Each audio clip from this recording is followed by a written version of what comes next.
The dust rose in choking clouds as Catherine Miller stood on the wooden sidewalk outside the Red River Bank, clutching a worn envelope that contained her last hope, knowing that when she walked through those doors, her entire world might crumble around her. The morning sun beat down on Abilene, Kansas, in the summer of 1878, turning the dirt streets into ribbons of bronze and gold. Catherine had been awake since before dawn, her stomach twisted into knots so tight she could barely breathe.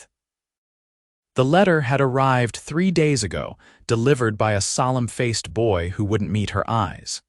She had known what it contained before she even broke the seal. The bank was calling in her father's loan, the one he had taken out 5 years ago to expand their modest cattle ranch just outside of town. The loan her father had been faithfully paying until consumption took him 6 months past, leaving Catherine alone at 23 with a ranch.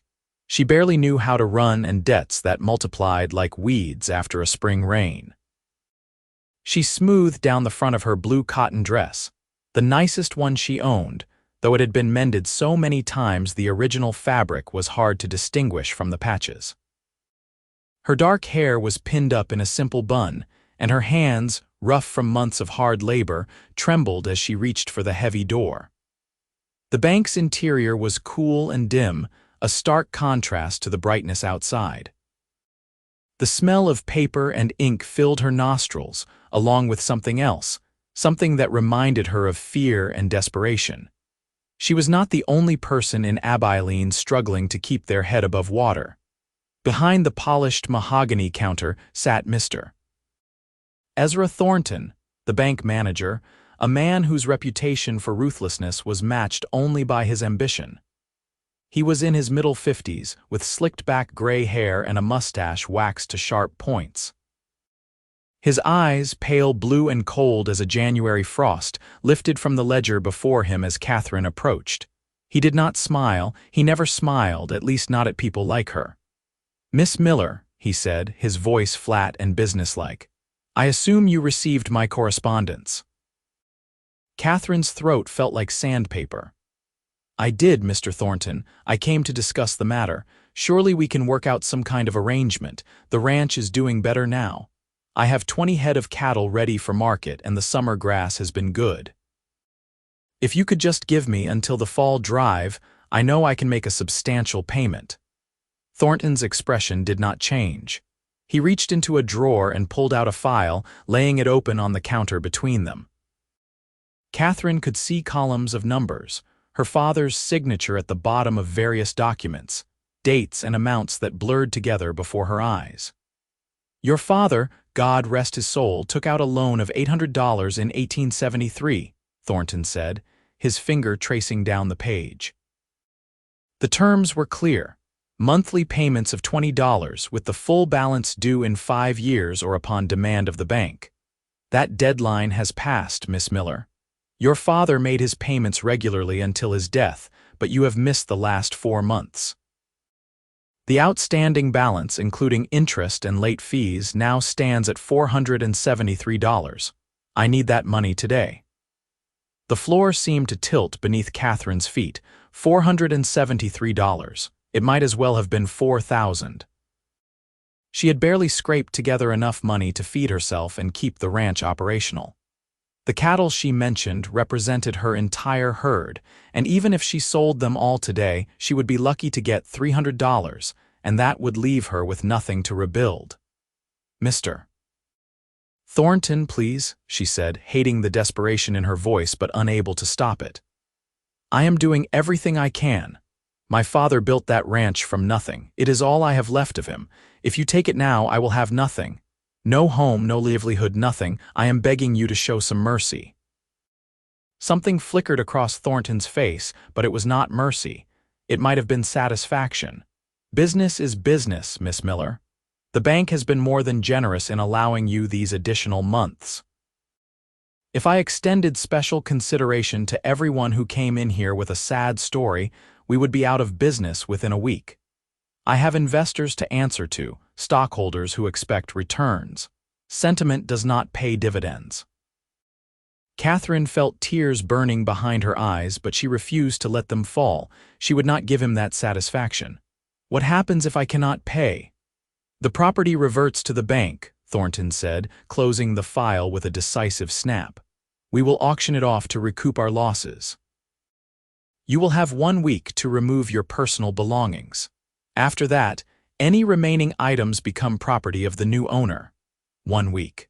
7 days to dismantle her entire life, to walk away from the land her father had loved more than anything except her.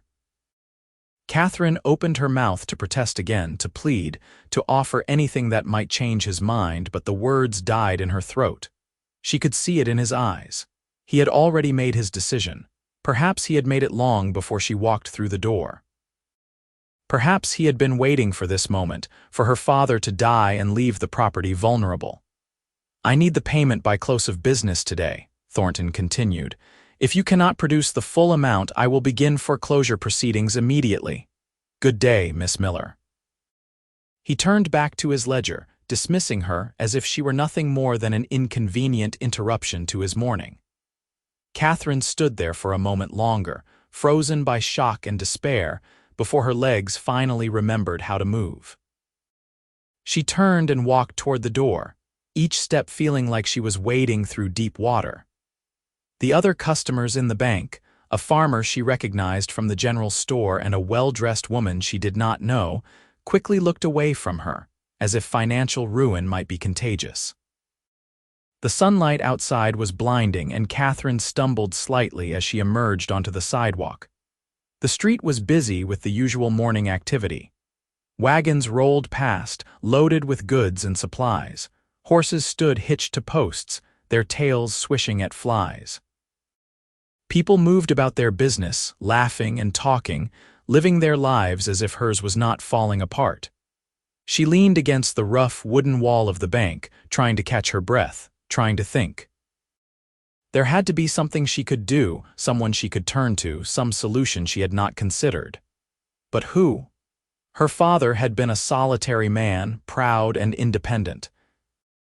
They had kept to themselves mostly, and after her mother died when Catherine was just a girl, they had become even more isolated. She had a few acquaintances in town, women she saw at church on Sundays, shopkeepers she did business with, but no one close enough to ask for such a sum. No one had that kind of money to spare, and even if they did, why would they risk it on her? The sound of boots on wood drew her attention, and she looked up to see a man approaching from the hitching post across the street. He was tall, well over 6 feet, with broad shoulders that filled out his worn leather vest. His hat was pulled low, shading his face from the sun, but she could see a strong jaw covered in a few days' worth of stubble and eyes that were a startling shade of green, like new grass after rain. He moved with an easy confidence, the kind that came from a man comfortable in his own skin. A gun belt sat low on his hips, the holster tied down in the manner of someone who knew how to use it. Catherine quickly looked away, not wanting to be caught staring, especially not now when she probably looked like she was about to fall apart. She pushed off from the wall, intending to head down the street, though she had no idea where she was going or what she would do when she got there. "Excuse me, miss," a deep voice said, and she realized the man had crossed the street and was now standing directly in front of her. "I could not help but notice you seemed upset. Are you all right?" Up close, he was even more striking. He appeared to be in his late 20s, with sun-bronzed skin and lines around his eyes that suggested he spent most of his time outdoors. There was something in his expression, a genuine concern that took her by surprise. Most men in Abilene either ignored women in distress or saw them as opportunities to exploit. "I am fine," Catherine said automatically, though her voice cracked on the second word, betraying her. "Thank you for your concern, but I can manage." The man studied her for a moment, his green eyes searching her face. "With respect, miss, you do not look fine. You look like you just received the worst news of your life. And seeing as you just came out of the bank, I am guessing it has something to do with money. Am I close?"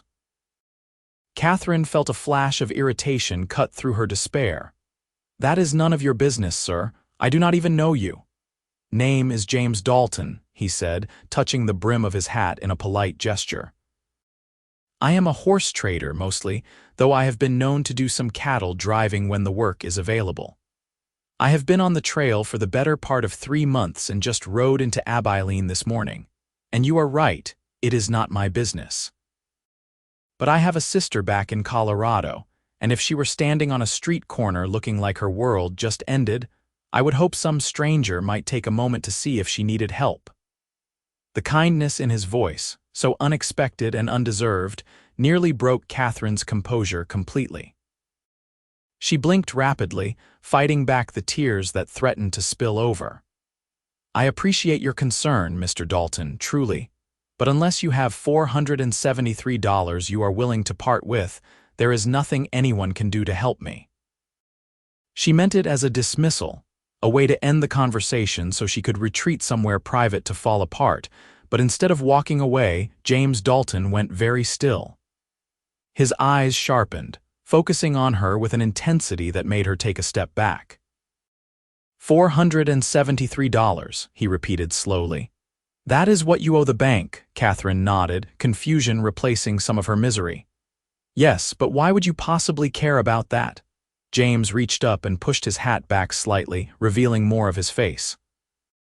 He had a scar above his left eyebrow, a thin white line that stood out against his tanned skin.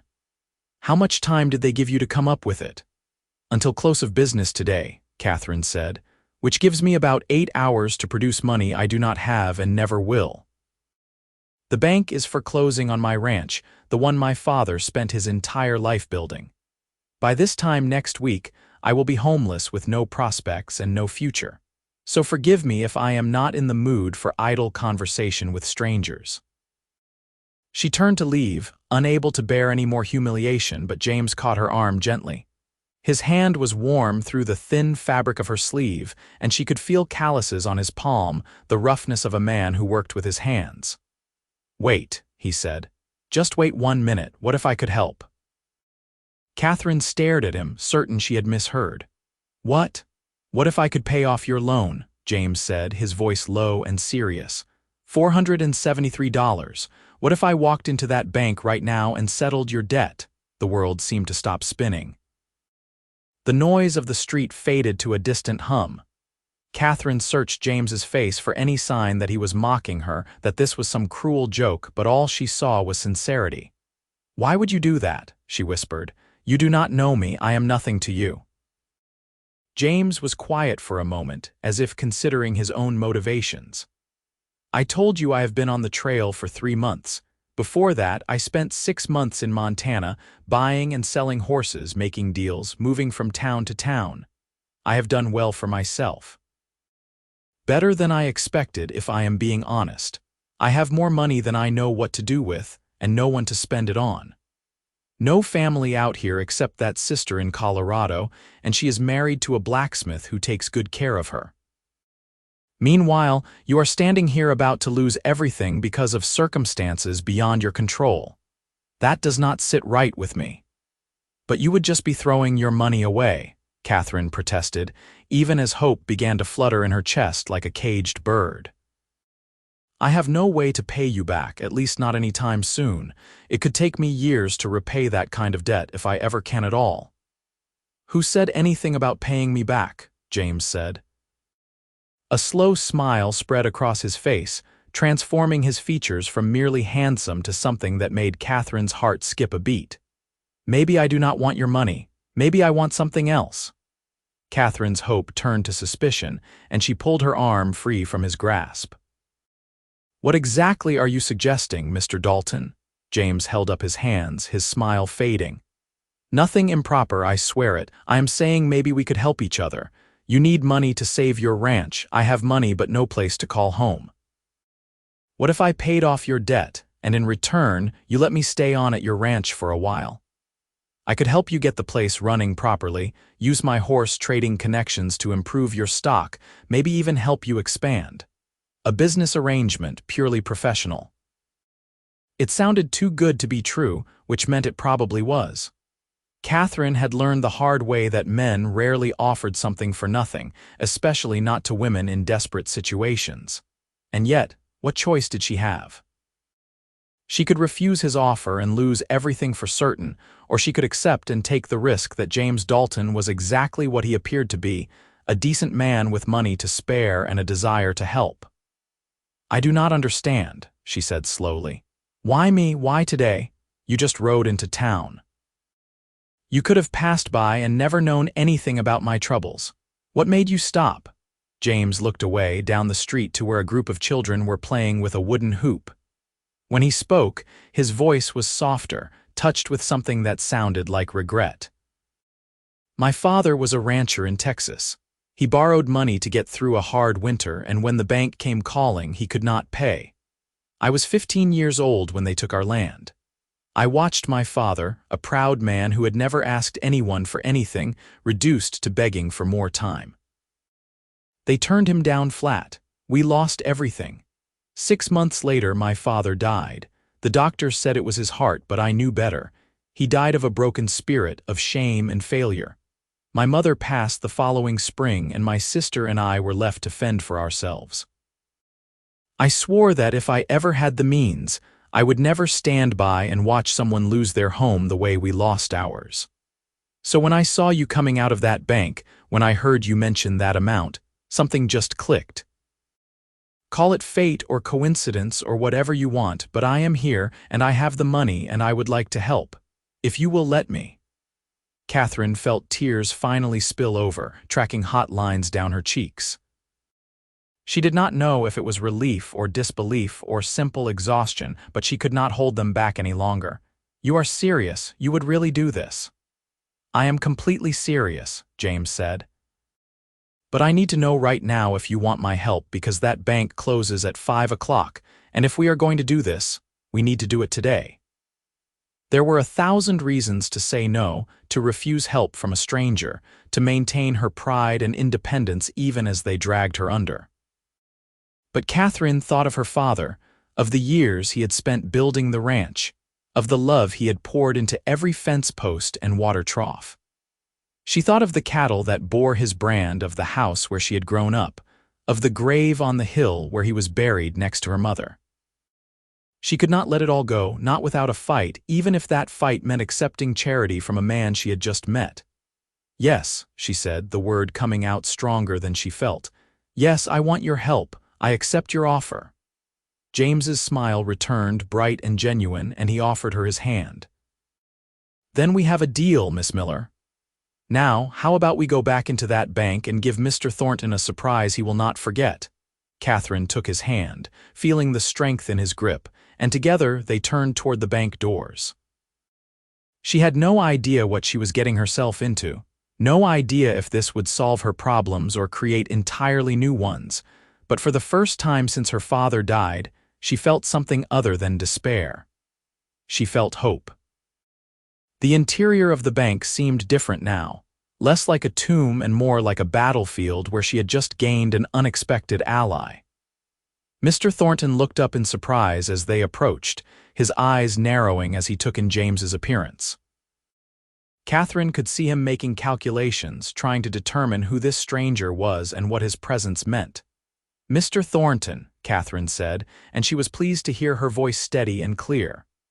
"I have brought payment for my father's loan in full." Thornton's eyebrows rose. "Indeed." "That is unexpected. I assume you wish to pay by bank draft." "Cash," James said, stepping forward and pulling a leather wallet from inside his vest. $473, was it not? He began counting bills onto the counter, crisp notes that whispered against each other as they formed a growing pile. Thornton watched with undisguised astonishment, and Catherine saw other people in the bank turning to stare. In a town like Abilene, where most folks barely had enough to get by, seeing someone casually produce nearly $500 in cash was an event worth noting. When James finished counting, he pushed the money across the counter. "I believe that settles Miss Miller's debt in full, with all interest and fees accounted for. I will need a receipt showing the loan has been satisfied and the property lien released." Thornton recovered his composure, though Catherine could see a muscle twitching in his jaw. Of course. If you will give me a moment to prepare the paperwork. He hesitated, then asked, May I inquire as to your relationship with Miss Miller, Mr. Dalton, James Dalton, and my relationship with Miss Miller is that of a business partner. I have invested in her ranch and expect to see significant returns in the coming years. Now, about that receipt. The word partner sent a small thrill through Catherine, though she told herself it was simply relief at having her debt cleared. Thornton disappeared into a back office, and James turned to her with a conspiratorial wink. That should give the gossip something to chew on for a few weeks. You have no idea what you have just started, Catherine said, but she found herself smiling despite everything. By sunset, everyone in Abilene will know that Catherine Miller has taken on a male business partner. By tomorrow, they will have us married with 3 children. Would that be so terrible? James asked, and though his tone was light, there was something in his eyes that made Catherine's breath catch. Before she could formulate a response, Thornton returned with a sheet of paper covered in neat script. He dipped his pen in ink and signed with a flourish, then pushed the document across the counter. This receipt confirms that the loan taken out by William Miller, deceased, has been paid in full as of today's date, the 15th of July, 1878. The property lien is hereby released, and the title to the ranch property is clear. I trust everything is satisfactory. James picked up the receipt and examined it carefully before handing it to Catherine. Looks good to me, Miss Miller. Catherine scanned the document, hardly daring to believe what she was reading. Her hands shook as she folded the paper and tucked it carefully into her pocket. Yes, this is exactly right. Thank you, Mr. Thornton. She meant it ironically, but Thornton took it at face value, inclining his head. The bank is always pleased to resolve matters satisfactorily. Good day to you both. As they turned to leave, Catherine heard him mutter something under his breath, but she did not care. All that mattered was the paper in her pocket, proof that the ranch was hers, truly hers, free and clear. They stepped out into the bright sunshine, and Catherine felt dizzy with relief and disbelief. I cannot believe you just did that, she said, turning to face James. I do not know how to thank you. You saved my life. You saved everything. James shrugged, looking slightly embarrassed. I told you we are helping each other. Though I have to admit, the look on Thornton's face when I started counting out that money was worth the price of admission all by itself.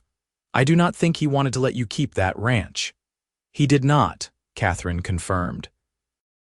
I have heard rumors that he has been buying up properties around town, usually at auction after foreclosures. I think he planned to do the same with my ranch. Well, he will have to find his next victim somewhere else, James said. His expression turned serious. Now, I meant what I said about this being a business arrangement, Miss Miller. I do not expect anything from you beyond a place to stay and the chance to work. I pull my own weight and I will not be a burden, but I would like to see your ranch, get a sense of what we are working with. Would that be acceptable? Catherine realized she had not even thought about the practical implications of their agreement. James had just paid off her debt, and now he would be living on her property, working alongside her. Under normal circumstances, such an arrangement would be scandalous. A single woman and an unmarried man living in close proximity without a chaperone. But these were not normal circumstances, and Catherine found she did not much care what the townspeople thought. She had her ranch, and that was what mattered. The ranch is about an hour's ride west of here, she said. I came to town in the wagon this morning. If you have a horse, you are welcome to follow me out. I have a horse, and he could use the exercise after being cooped up in the livery, James said. But first, I think we should celebrate. Have you eaten today? Catherine realized she had not. Her stomach had been too knotted with anxiety to even think about food. No, I have not. Then let me buy you lunch, James said. I saw a restaurant down the street. Nothing fancy, but it looked clean.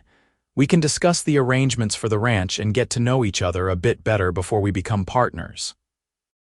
The idea of sitting down to a meal, of acting like a normal person instead of someone on the edge of catastrophe, sounded wonderful. "I would like that very much," Catherine said. They walked down the wooden sidewalk together, and Catherine was acutely aware of the stares and whispers that followed them. She saw Mrs. Henderson from the dress shop duck her head together with Mrs. Cooper from the boarding house, their expressions avid with curiosity. Let them look, Catherine thought, let them talk. She had nothing to be ashamed of. The restaurant was called the Cattleman's Rest, and it was indeed clean and welcoming. A few cowboys sat at the counter, working their way through plates of steak and eggs, and a family occupied one of the tables near the window. The proprietor, a heavy-set man with a friendly face, greeted them warmly and showed them to a table in the back corner. "What can I get for you folks?" he asked, producing a stub of pencil and a small pad of paper. "I will have the steak and potatoes," James said, "and coffee if you have it." "Same for me," Catherine added, "and water, please." When the proprietor left, an awkward silence fell over the table. Catherine studied James across the scarred wooden surface, trying to understand him. He was still largely a mystery, a man who had appeared out of nowhere and changed her life in the span of minutes. He had told her about his parents, about losing his own ranch, but that did not fully explain his actions. People did not usually part with significant sums of money for strangers, no matter how tragic their stories. "You must think me terribly ungrateful," she said finally. "I have not properly thanked you for what you did. I was so shocked I barely knew what to say. But truly, James, you have given me my life back. Without your intervention, I would have lost everything. I will never forget that." James shifted uncomfortably, as if her gratitude made him uneasy. "You do not need to thank me. I meant what I said about this being mutually beneficial. I have been drifting for a long time, ever since my sister got married and did not need me anymore. Moving from place to place, never settling down, always chasing the next deal. It gets old after a while. I want something more permanent, something I can build. Your ranch could be that for me if you are willing to share it." "It is not much," Catherine warned. "The house is small, just 3 rooms. The barn needs repairs, and we are short on good grazing land. I have 20 head of cattle, but they should be 40 or 50 to be profitable. And I am still learning how to manage it all. My father tried to teach me, but he was old-fashioned. He did not think women needed to know about business and accounts. I have had to figure out most of it on my own since he died." "Then we will figure it out together," James said. "I know horses better than cattle, but the principles are the same. Good stock, good land, good management. With 2 people working instead of 1, we can make that ranch into something special. I can feel it." The proprietor returned with their meals, and for a while they ate in companionable silence. The steak was tough but flavorful, and the potatoes were crispy and golden. Catherine could not remember the last time she had eaten a meal she had not cooked herself, or the last time she had eaten without the weight of worry pressing down on her. She found herself relaxing slightly, enough to ask James more about himself. "You said you have been trading horses," she said. "How did you get into that line of work?" James took a sip of his coffee, his eyes distant. "After my parents died, my sister and I ended up in Denver. She was 16, I was 17. We had nothing but the clothes on our backs and a few dollars I had saved. I got work at a livery stable, mucking stalls and grooming horses. The owner was a good man, saw I had a way with the animals. He started teaching me about bloodlines, about how to spot good horseflesh versus nags that would never amount to anything. When he died 5 years later, he left me a small inheritance, enough to buy my first 3 horses. I sold those for a profit, bought 6 more, and just kept building from there. Now I travel a circuit through Kansas, Colorado, Montana, sometimes as far as Wyoming. I buy horses from ranchers looking to thin their herds, sell them to cavalry forts or stage lines or anyone else who needs good mounts. It pays well, but like I said, it is a lonely life." "And you are willing to give that up?" Catherine asked. "To settle on a ranch in the middle of Kansas?" James met her eyes, and she saw something there that made her pulse quicken. I have been thinking about settling for a while now. I just needed the right reason. Maybe you are that reason, Catherine Miller." The use of her first name, spoken in his deep, warm voice, sent a shiver through her. She looked down at her plate, suddenly flustered. "You should know, James, that I am not looking for a husband. I appreciate everything you have done and I am grateful for your partnership. But if you have expectations beyond business, I should be clear about that from the start. I have seen too many women lose themselves in marriage, give up their independence and agency. I worked too hard to keep my ranch to hand control of it over to a man." To her surprise, James laughed. "Fair enough. I am not proposing marriage, Catherine. I am proposing a partnership. You keep your independence and I will keep mine. We work together to build something good, and if somewhere down the line things develop into more than that, well, we will cross that bridge when we come to it. But there is no pressure, no expectations. You have my word on that." Catherine felt relief flood through her, along with something else she did not want to examine too closely. Disappointment, perhaps. She pushed the thought aside. "Then we understand each other. Good." They finished their meal discussing practical matters. James wanted to know about the ranch's water supply, the condition of the fences, what kind of equipment they had. Catherine answered as best she could, though she realized how little she actually knew about the day-to-day operations.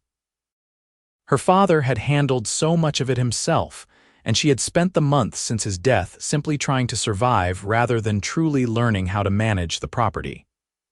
"We will take inventory when we get there," James said.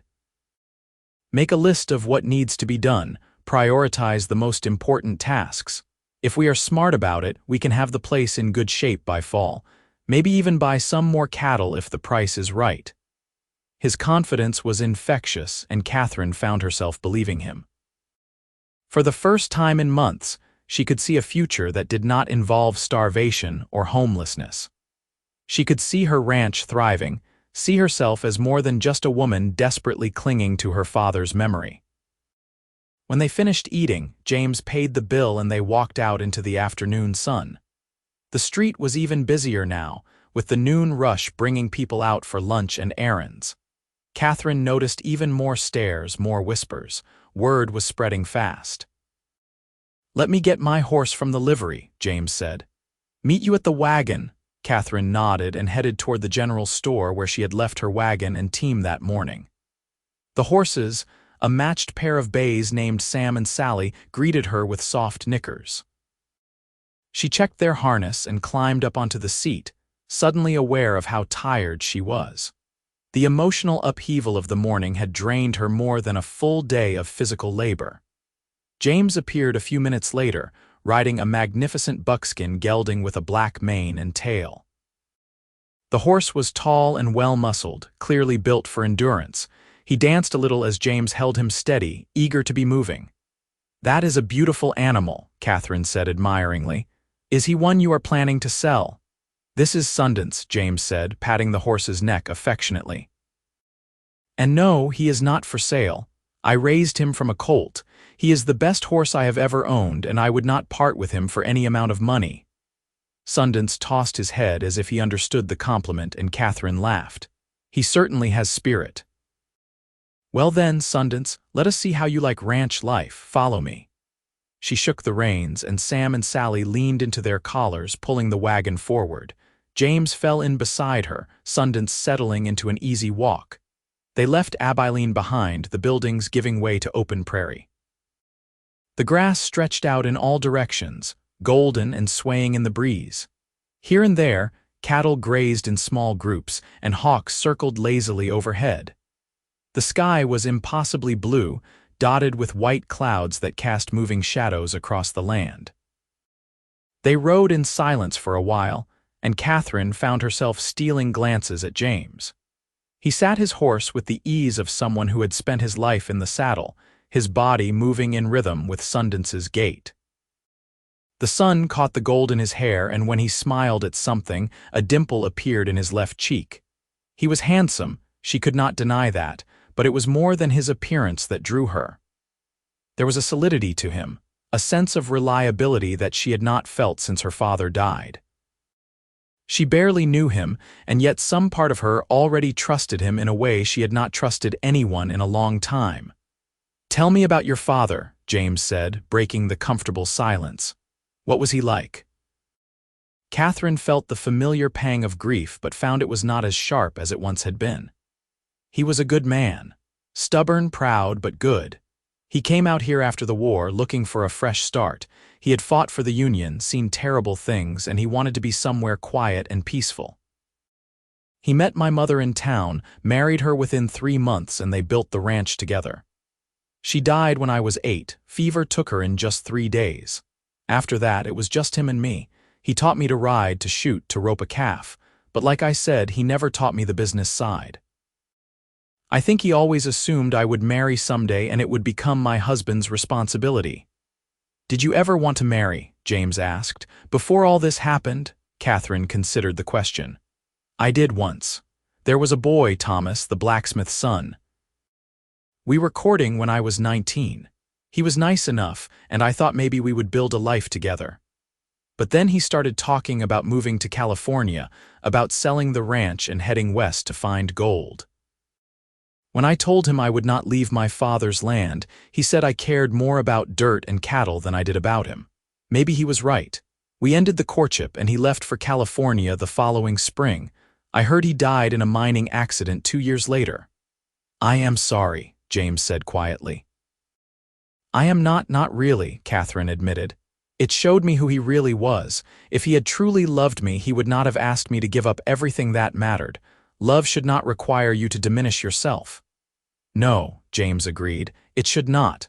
Love should make you more, not less." The words hung in the air between them, weighted with meaning that Catherine was not quite ready to explore. She focused on the road ahead, on the familiar landmarks that told her they were getting close to home.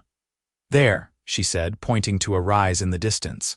"Just over that hill. You can see the house from the top." They crested the hill, and the ranch spread out before them. Catherine tried to see it through James's eyes and felt a flutter of embarrassment. The house was small, built of rough lumber that had weathered to a silvery gray. The barn was larger but in obvious need of repair, with several boards missing from the sides. The corral fence sagged in places, and weeds grew thick around the foundations. A windmill creaked in the breeze, pumping water into a wooden trough. Beyond the buildings, cattle grazed in a meadow that stretched to a line of cottonwood trees marking the course of a creek. "It is not much," Catherine said, defensive despite herself. "It is beautiful," James said, and he sounded sincere. "Good water, good grass, solid bones. Everything else is just maintenance. This is a fine piece of land, Catherine." They descended the hill and pulled up in front of the house. Catherine set the brake and climbed down from the wagon, her legs stiff from the ride. James dismounted and began loosening Sundance's cinch, his movements practiced and efficient. "Let me show you around," Catherine said. "The house first, I suppose. It is not much, but it is clean." She led him up the 3 steps to the porch, which creaked under their weight. The front door stuck slightly, swollen from summer humidity, and she had to put her shoulder into it to get it open. Inside, the main room served as both kitchen and living area. A cast-iron stove sat in one corner, a rough wooden table with 2 chairs in another. A rocking chair faced the window, and shelves held her few books and her mother's china. 2 doors led to the bedrooms, hers and what had been her father's. "You can have my father's room," Catherine said, opening the door to show him. It was sparse, containing only a narrow bed, a chest of drawers, and a small table. "I cleared out most of his things months ago. I could not stand to look at them every day." James stepped into the room and looked around. "This will do fine. Better than most places I have stayed in recent years." "Thank you, Catherine." They toured the rest of the property, and James took notes in a small book he pulled from his pocket. The barn was in worse shape than Catherine had realized, with several support beams showing signs of rot. The corral fence needed to be completely rebuilt. They were short on tools, and what they had was worn and outdated. The cattle were in decent condition but could use better pasture management. "We have our work cut out for us," James said when they finished the inspection. But nothing we cannot handle. First priority is the barn. If it collapses in a storm, we lose all our hay and equipment. Second is the corral, so we have a safe place to work the horses. Third is improving the pasture rotation. Everything else can wait until those are done. When do we start? Catherine asked. Tomorrow morning, James said. But for today, I think we both could use some rest. It has been quite a day. He was right about that. Catherine felt exhausted down to her bones, the adrenaline that had carried her through the morning finally draining away. She showed James where to put Sundance, in the pasture with her horses, and they carried his saddlebags into the house. He had brought very little with him, just a change of clothes and some personal items. Everything he owned fit into 2 bags. It was a strange thought that someone could move through the world so lightly. That evening, Catherine cooked dinner, a simple meal of beans and cornbread. They ate at the small table, and she was surprised by how comfortable it felt to have company. The house had been so quiet since her father died, filled with nothing but the sounds of her own movements and thoughts. Having someone else there, hearing another voice, changed the entire atmosphere. "This is good," James said, sopping up the last of his beans with a piece of cornbread. "Thank you for cooking." "I will teach you," Catherine said. "If you are going to live here, you should be able to feed yourself. I cannot be responsible for all the meals." James grinned. "Fair enough, though I should warn you, my cooking skills are limited to what can be prepared over a campfire. I make a decent pot of coffee and can fry bacon without burning it, but that is about the extent of my repertoire." "Then you have a lot to learn," Catherine said, but she was smiling. After dinner, they sat on the porch as the sun set, painting the sky in shades of orange and pink and purple. The air cooled, bringing relief from the day's heat. Crickets began their evening chorus, and somewhere in the distance, a coyote howled. Catherine felt a profound sense of peace settle over her. This morning, she had been on the verge of losing everything. Now she had a partner, a plan, and hope for the future. It was almost too much to process. "Thank you," she said quietly. "I know I have said it before, but I need to say it again. Thank you for what you did today. I will spend the rest of my life being grateful." James turned to look at her, his face half in shadow. "You do not owe me gratitude, Catherine. You gave me something too, a place to belong, a purpose. That is worth more than money ever could be." Their eyes met, and Catherine felt something shift between them, something subtle but unmistakable. She looked away first, her heart beating faster. "We should get some sleep. Tomorrow will be a long day." "Yes," James agreed, standing and stretching. "Good night, Catherine." "Good night, James." She watched him go inside, then sat alone on the porch for a few minutes longer. The first stars were appearing, bright pinpoints in the darkening sky. She thought about everything that had happened, about the stranger who had walked into her life and changed it completely. She thought about the way he looked at her, the warmth in his voice, the strength in his hands. And she thought about how, for the first time in 6 months, she was not facing the future alone. Whatever happened next, whatever challenges they faced, she would face them with James Dalton by her side. And somehow, that made all the difference. The next weeks passed in a blur of hard work and gradual transformation. Catherine woke each morning to find James already up, usually in the barn or working on some repair. They fell into a rhythm quickly, dividing tasks based on their strengths. James handled the heavy labor, the carpentry and fence building, while Catherine managed the household and helped with the livestock. They worked side by side from dawn until dusk, and slowly, the ranch began to change. The barn was their first major project. James borrowed a wagon and drove into Abilene to purchase lumber and nails, along with new tools to replace the ones that were too worn to be useful. Catherine went with him, and she noticed the stares they received had shifted from curious to speculative. Mrs. Henderson stopped her on the street. "Catherine, dear," she said, her voice dripping with false sweetness. "I heard you have taken on a boarder, a man no less. Is that wise, given your situation?" Catherine felt her spine stiffen. "Mr. Dalton is my business partner, Mrs. Henderson." He has invested significantly in the ranch, and we are working together to improve the property. I fail to see how that is anyone's concern but ours." "Of course, dear," Mrs. Henderson said, though her expression suggested she thought otherwise. "I am merely looking out for your reputation." "You know how people talk." "Let them talk," Catherine said firmly. "I have more important things to worry about than gossip." She walked away before Mrs. Henderson could respond, and James caught up with her a moment later. "Problem?" he asked.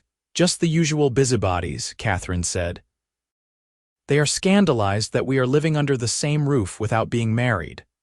"Does it bother you?" James asked. "What they think?" Catherine considered the question. "No," she said, realizing it was true. "It does not. My father taught me that the only opinion that matters is your own.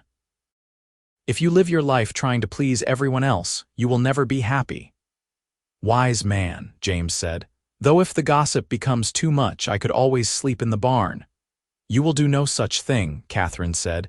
"You paid for the privilege of a proper bed and a roof over your head. If anyone has a problem with our arrangement, they can take it up with me directly." James smiled, that warm, genuine smile that made Catherine's stomach flutter. "Yes, ma'am."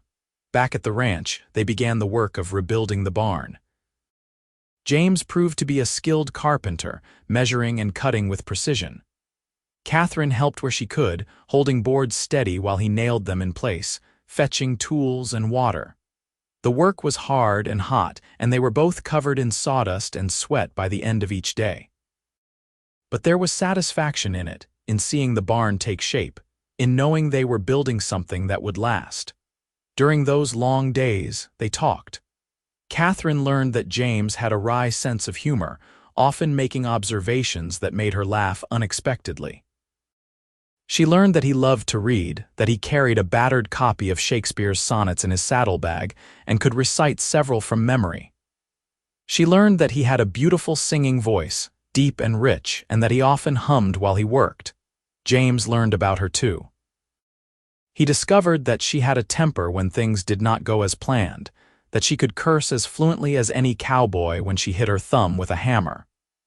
He learned that she was incredibly stubborn, refusing to quit even when exhaustion made her hands shake.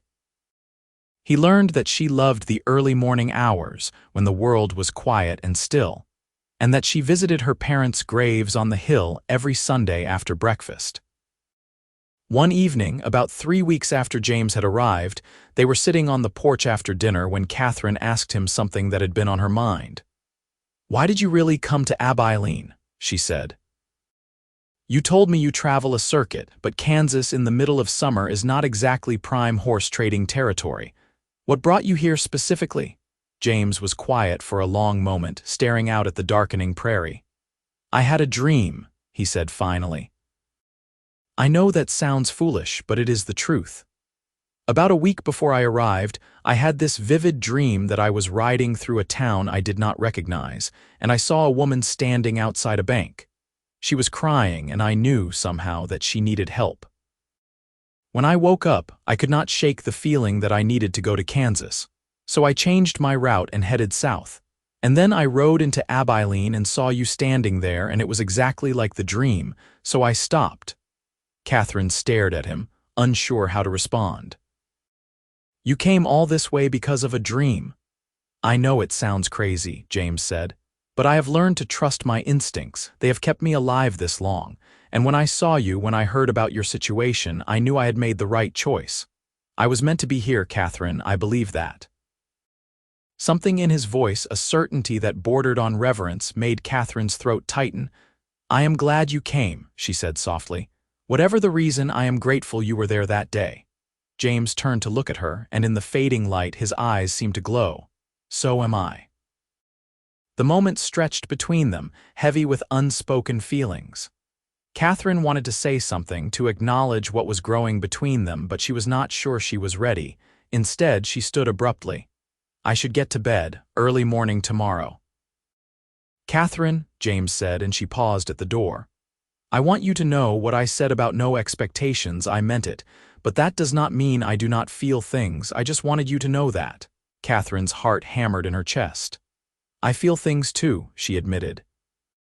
But I do not know what to do with them yet. I need time, James. Take all the time you need, James said. I am not going anywhere. That night, Catherine lay in her bed staring at the ceiling, unable to sleep. She could hear James moving around in the next room, the creak of the bed frame as he settled in. The walls between them seemed impossibly thin. She thought about what he had said about feeling things, and she could not deny that she felt them too.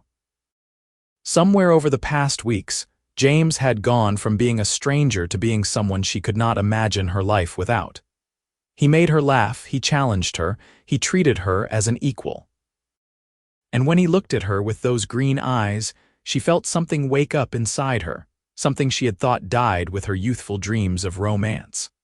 But trusting those feelings was terrifying. She had built walls around her heart after Thomas left, telling herself she was better off alone. Letting James in meant tearing down those walls, making herself vulnerable again. What if she opened her heart and he left? What if this was just temporary for him, a brief stop before he moved on to the next town, the next adventure? She did not think she could survive that kind of loss again. Sleep eventually claimed her, but her dreams were troubled, full of images of James riding away on Sundance while she stood watching, unable to call him back. The next morning, things were slightly awkward between them. They were both too polite, too careful not to touch or stand too close. But the work demanded their attention, and by midday, they had fallen back into their usual pattern. The barn was nearly complete, and they moved on to rebuilding the corral fence. James taught Catherine how to dig post holes properly, how to set the posts so they would not shift or rot. She taught him how to read the cattle's behavior, how to tell when one was sick or injured.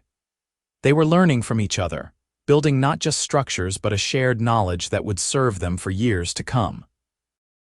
One afternoon, they were working on the far side of the property when storm clouds began to gather. The sky turned a sickly green and the wind picked up, bending the grass flat. Catherine looked up and felt her stomach drop. "We need to get back to the house," she said urgently. "Now."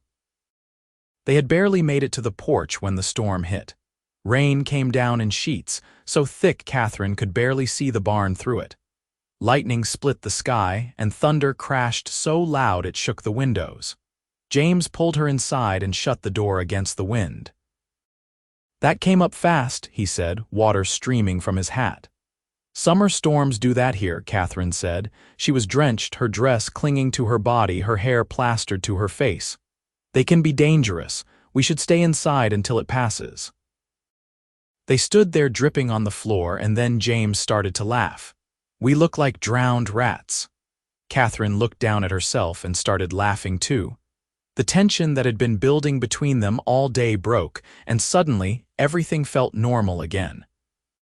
She grabbed towels from the shelf, tossing one to James. "Get out of those wet clothes before you catch your death," she said. "I will make coffee." They changed quickly, Catherine in her room and James in his, and met back in the main room wearing dry clothes. Catherine built up the fire in the stove, and soon the room was warm and cozy despite the storm raging outside. They sat at the table with steaming mugs of coffee, listening to the rain hammer the roof. "Thank you," Catherine said suddenly. James raised an eyebrow. "For what?" "For being here. For not leaving when things got strange between us. For staying and working and just being you." James reached across the table and took her hand. His palm was warm and rough, and Catherine felt a jolt of electricity at the contact. "I told you, I am not going anywhere." "You are stuck with me, Catherine Miller." "Good," Catherine said, squeezing his hand, "because I would miss you if you left." "Just miss me?" James asked, his voice dropping to a lower register. Catherine met his eyes, seeing the question there, the hope and uncertainty. She took a breath and decided to be brave. "No, not just miss you. I think I would be heartbroken if you left, James. I think I am falling in love with you, and that terrifies me because I barely know you and this all happened so fast, but it is true. I cannot deny it anymore." James stood so abruptly his chair scraped against the floor. For a moment, Catherine thought she had made a terrible mistake, that she had pushed too hard and driven him away. But then he was kneeling beside her chair, taking both her hands in his. "I have been in love with you since the moment I saw you standing outside that bank," he said, his voice rough with emotion. "I know it sounds impossible, but it is true.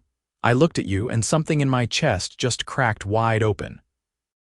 I have spent the last weeks trying to be patient, trying to give you space, but Catherine, I am done pretending. I love you. I want to build a life with you here on this ranch. I want to wake up next to you every morning and fall asleep beside you every night. I want everything with you."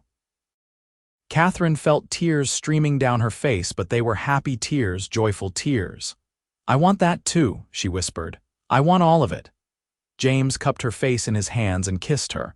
It was gentle at first, tentative, as if he was afraid she might pull away. But Catherine leaned into him, wrapping her arms around his neck, and the kiss deepened.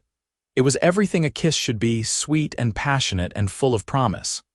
When they finally broke apart, both breathing hard, James rested his forehead against hers. "Marry me," he said. "I know it is fast, I know people will talk, but I do not care. Marry me, Catherine?" "Yes," Catherine said without hesitation. "Yes, I will marry you." They kissed again, and this time there was no holding back. James lifted her from the chair and she wrapped her legs around his waist, never breaking the kiss. He carried her to his room, to the narrow bed, and they tumbled onto it together, laughing and breathless. The storm raged outside, but inside they created their own tempest. They made love with the urgency of people who had been denying their feelings for too long, and afterward they lay tangled together, listening to each other breathe. Catherine traced the scar above James's eyebrow with her finger. "How did you get this?" she asked. "Horse kicked me when I was 16, James said.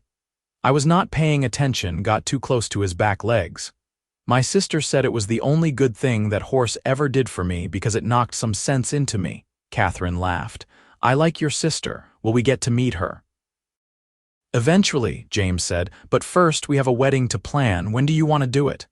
"As soon as possible," Catherine said. "I do not want to wait. We have already wasted too much time being careful." "Next week then," James decided. "We will go into town, talk to the preacher, make it official, and then I want to take you somewhere nice for a wedding trip, maybe to Denver, show you some proper civilization." "I do not need civilization," Catherine said, snuggling closer to him. "I just need you." They stayed in bed as the storm passed, talking about their future, making plans. They would expand the herd, bring in some of James's horses, maybe hire help once they could afford it. They talked about children, agreeing they wanted a family but were in no rush. They talked about growing old together on this land, about becoming the kind of couple that could communicate with just a look, the way Catherine's parents had. As the afternoon light began to fade, they finally dressed and emerged from the room. The world seemed brighter somehow, more vivid. Catherine cooked dinner and James helped, and they moved around each other with an easy grace, as if they had been doing this for years instead of weeks. That evening they went into town unannounced, walking hand in hand down the main street. When they reached the spot outside the bank where they had first met, James stopped. "This is where it all started," he said. "Where my life really began." "Mine too," Catherine said. And then James pulled her close and kissed her, right there in the middle of the street, in full view of anyone who cared to look. Catherine heard gasps, whispers, but she did not care. She kissed him back with everything she had, pouring all her love and gratitude and joy into that single moment.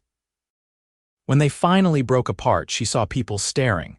Mrs. Henderson looked scandalized, the proprietor of the general store was grinning, and Mr. Thornton, standing in the doorway of the bank, looked absolutely furious. "We are getting married," James announced to the gathered crowd. "Next week. You are all invited." Cheers erupted from several people, and well-wishers surged forward to congratulate them. Even Mrs. Henderson managed a tight smile, though Catherine suspected it was more for show than genuine happiness. They spent the next hour accepting congratulations and answering questions, and by the time they left town, Catherine's cheeks hurt from smiling. The wedding took place the following Saturday in the small white church on the edge of Abilene. Catherine wore a simple dress of cream-colored silk, borrowed from the dress shop owner who had softened toward her after learning of the engagement. James wore a new suit, the first he had owned in years, and he looked so handsome Catherine could barely breathe when she saw him waiting at the altar. The church was full, not just with townspeople but with ranchers and cowboys from the surrounding area who had heard about the unusual romance. James's sister had made the journey from Colorado, a kind woman named Mary who embraced Catherine like they had known each other for years. "I am so happy he found you," Mary whispered as they waited for the ceremony to begin. "He has been alone for so long. You are exactly what he needed." "He is what I needed too," Catherine said. The preacher was a jovial man in his 60s who kept the ceremony short and sweet. When he pronounced them husband and wife, James kissed Catherine with such enthusiasm that the congregation burst into applause and laughter. They walked back down the aisle together, and Catherine felt like she was floating. The reception was held in the town square, with tables laden with food and drink donated by various families. Someone had brought a fiddle, and soon there was music and dancing. Catherine danced with James, with some of the other ranchers, even with Mr. Thornton, who had the grace to offer his congratulations. "I will admit, Miss Miller, I mean Mrs. Dalton, I did not think this would work out," he said as they moved through a simple waltz. "But I can see you are happy. I suppose that is what matters." "Thank you, Mr. Thornton," Catherine said, surprising herself by meaning it. "And thank you for accepting payment on my loan. I know you could have made things more difficult." Thornton actually smiled, a real smile that softened his features. "Business is business, but I am not a monster. I am glad things worked out for you." As the sun began to set, James pulled Catherine away from the festivities. They rode back to the ranch together, just the two of them, with Sundance trotting behind the wagon.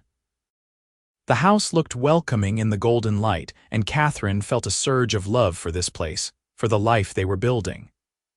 That night, as man and wife, they made love with a new tenderness, taking their time to explore and discover each other. Afterward, lying in the darkness with James's arms around her, Catherine felt complete in a way she never had before. "I love you," she whispered. "I love you too," James replied. "Forever, Catherine, I promise you forever." "Forever," she agreed. The months that followed their wedding were the happiest of Catherine's life. True to his word, James threw himself into improving the ranch. He used his connections in the horse trading business to bring in quality breeding stock, and soon they had a small herd of horses in addition to their cattle. The ranch began to turn a profit, not much at first, but enough to give them hope. They hired a young man named Billy to help with the heavy work, a teenager from town whose family had fallen on hard times. Billy was eager and hardworking, and he looked up to James like a hero. Catherine enjoyed watching them work together, seeing James take on a mentoring role. Winter came, bringing snow and cold, but the repaired barn kept the animals safe and warm. Catherine and James spent the long evenings by the fire, reading aloud to each other or simply talking. Sometimes they would lie on the floor in front of the hearth, making love slowly while the wind howled outside. In the spring, Catherine discovered she was pregnant. She told James one morning at breakfast, simply stating the fact without preamble. James dropped his fork, stared at her for a long moment, and then let out a whoop of joy that probably carried all the way to town. He swept her up in his arms and spun her around until she was dizzy and laughing. "We are going to be parents," he kept saying, as if he could not quite believe it. "You are going to be a mother."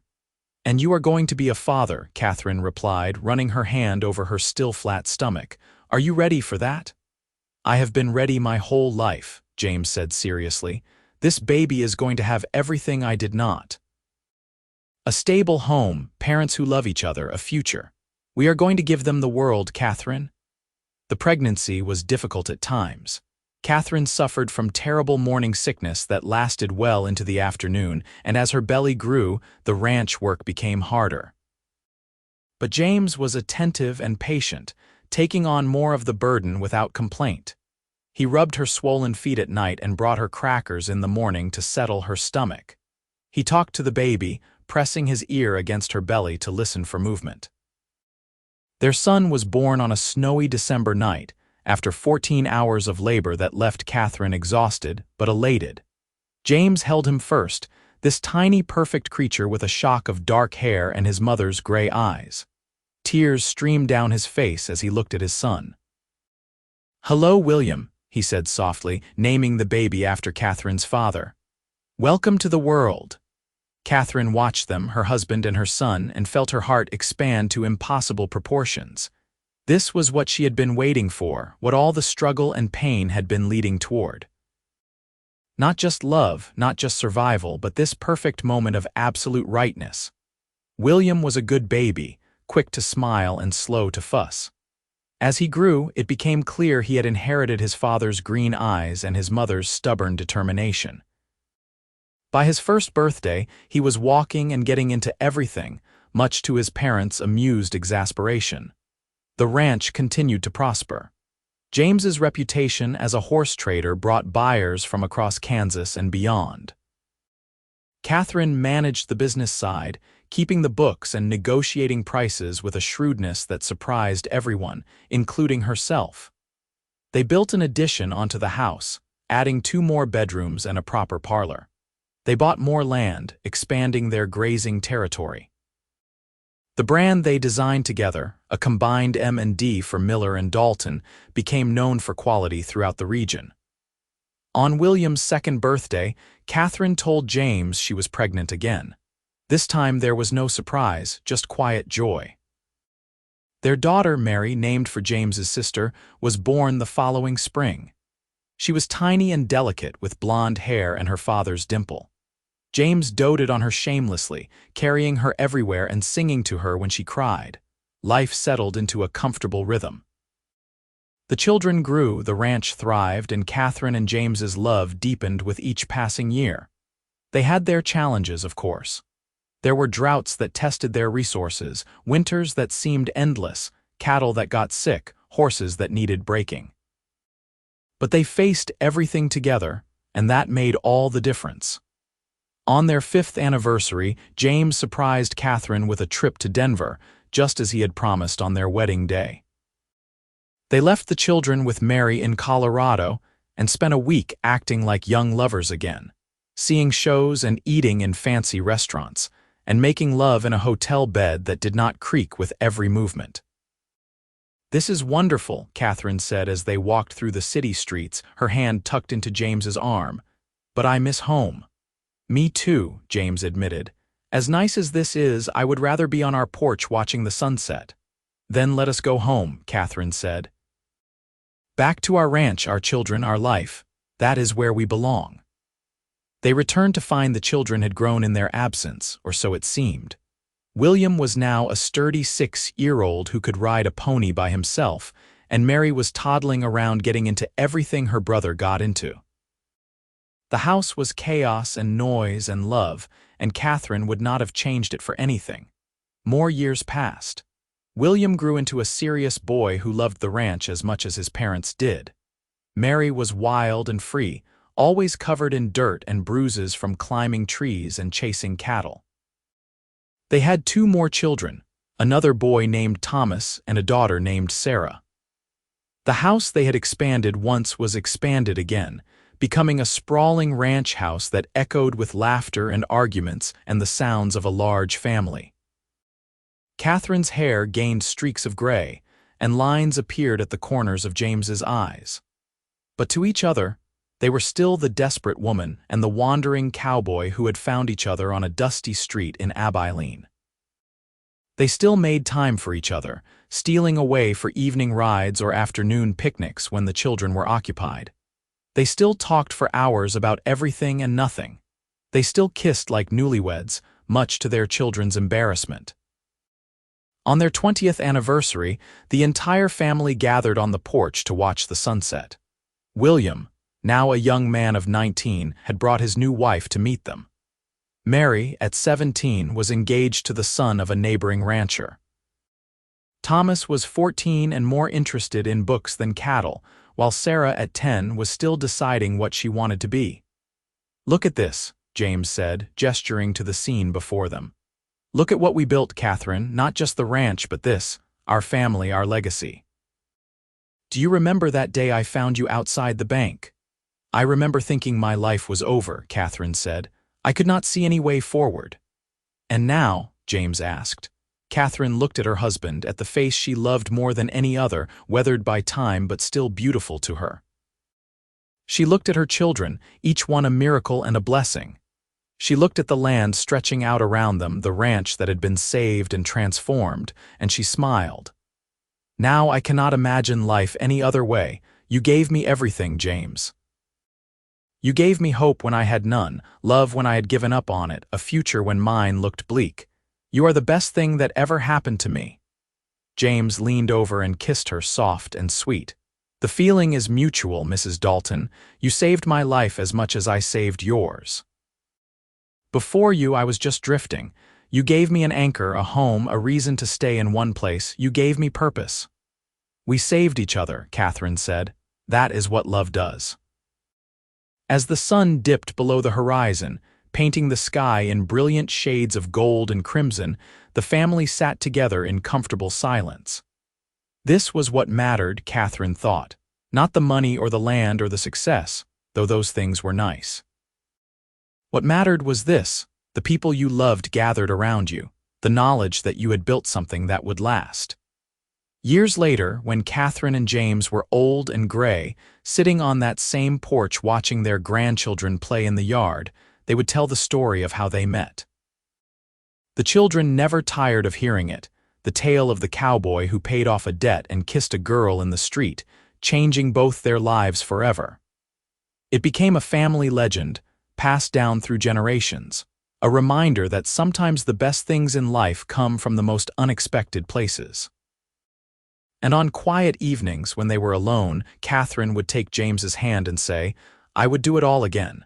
Every moment, every challenge, every joy, as long as it led me back to you."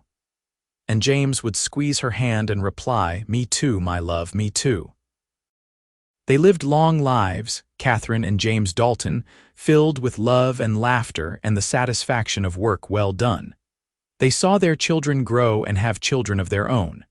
They saw the ranch become one of the most successful in Kansas. They saw the Wild West tamed, towns growing into cities, the frontier becoming settled. But through it all they had each other. And in the end, that was all that mattered. When Catherine was 75, she fell ill with pneumonia. Despite the best efforts of doctors and her family's desperate prayers, she weakened quickly. On a cold winter night, with snow falling softly outside, she lay in bed with James beside her, holding her hand. "I am not ready to let you go," he said, tears streaming down his weathered face. "We were supposed to go together." "You will be fine," Catherine whispered, her voice weak but steady. "You have our children, our grandchildren. They will take care of you, and I will be waiting for you, James. When your time comes, I will be there, and we will start a new adventure together." "I love you," James said, his voice breaking. "I have loved you every single day since I saw you outside that bank. You are the best part of my life." "And you are mine," Catherine replied. "Thank you for saving me. Thank you for loving me. Thank you for everything." She closed her eyes then, a small smile on her lips, and slipped away peacefully. James sat with her for a long time, holding her hand, remembering their life together. He remembered the frightened woman he had met, the brave partner she had become, the passionate wife who had given him everything. He remembered raising their children together, building their empire together, growing old together. 2 years later, on a warm summer evening very much like the one when they had first kissed on the porch, James passed away in his sleep. He was sitting in his rocking chair, a book of poetry open on his lap, a smile on his face. The children said he looked peaceful, like he was dreaming of something wonderful. They buried him next to Catherine on the hill overlooking the ranch near her parents. The headstones read simply, "Catherine Miller Dalton, beloved wife and mother, and James Dalton, beloved husband and father." But those words did not capture even a fraction of who they had been or what they had meant to each other. The ranch passed to William and his family, and they ran it with the same dedication and love that Catherine and James had shown. The story of how the ranch was saved, how a cowboy had paid off a debt and won a bride, was told and retold until it took on the quality of legend. People said you could still feel their presence on the property, especially on summer evenings when the sunset painted the sky gold. And sometimes, late at night, neighbors swore they could see two figures sitting on the porch of the old ranch house, holding hands and watching the stars. They said it was Catherine and James, still together even in death, still in love after all these years. Because true love, the kind that saves you and transforms you and makes you better than you were before, never really dies. It echoes through time, touching everyone it comes in contact with, reminding them that beauty and joy and hope can be found in the most unexpected places. All you have to do is be brave enough to accept it when it comes. The legacy of Catherine and James Dalton lived on for generations. Their great-grandchildren still worked the ranch, still told the story of the banker who demanded payment, the cowboy who paid it off, and the kiss in the street that started it all. The brand they had designed, that combined M&D, became a symbol of quality and integrity throughout Kansas and beyond. But more than the ranch or the business success, what Catherine and James left behind was a blueprint for love. They had shown that it was possible to find your soulmate in the most unlikely circumstances, that love could grow from crisis and kindness, that a partnership built on respect and trust could weather any storm. Their children carried those lessons forward into their own marriages, teaching their children in turn. The Dalton family became known not just for their ranching expertise, but for the strength of their bonds, the way they supported and loved each other through everything. On the 100th anniversary of the day James had walked into that bank and changed Catherine's life, the family held a celebration on the ranch. Descendants came from all over the country, some who had never even visited before. They gathered on that same porch, now restored and preserved, and raised glasses to the memory of Catherine and James. William and Mary's children, now elderly themselves, told the story one more time. They told how Catherine had stood outside the bank, certain her world was ending. They told how James had appeared like an answer to a prayer she had not even thought to make. They told about the kiss in the street, about the wedding, about the life they had built together. They taught us that love is not just a feeling, William's eldest son said, raising his glass. It is a choice. They chose each other every single day through good times and bad. That is the real legacy they left us, not this land, not this house, but the example of what love should be.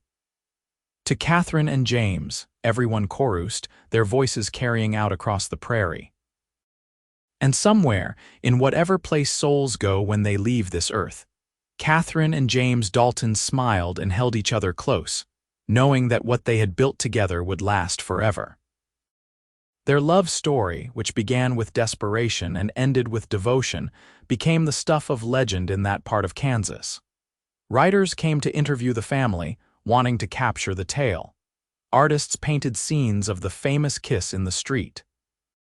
Young couples visited the ranch, hoping some of that legendary love would rub off on them.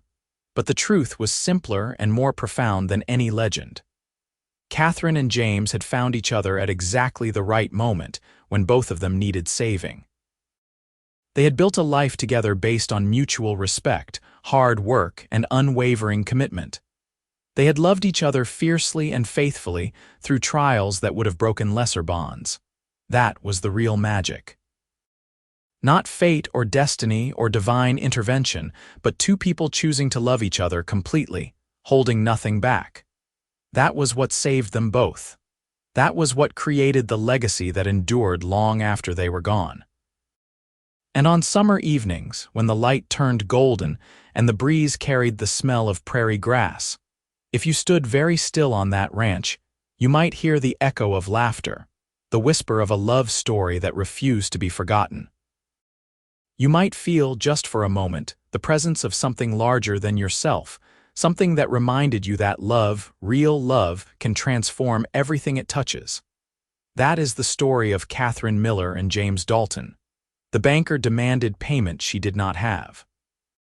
The cowboy paid it off and kissed her in the street.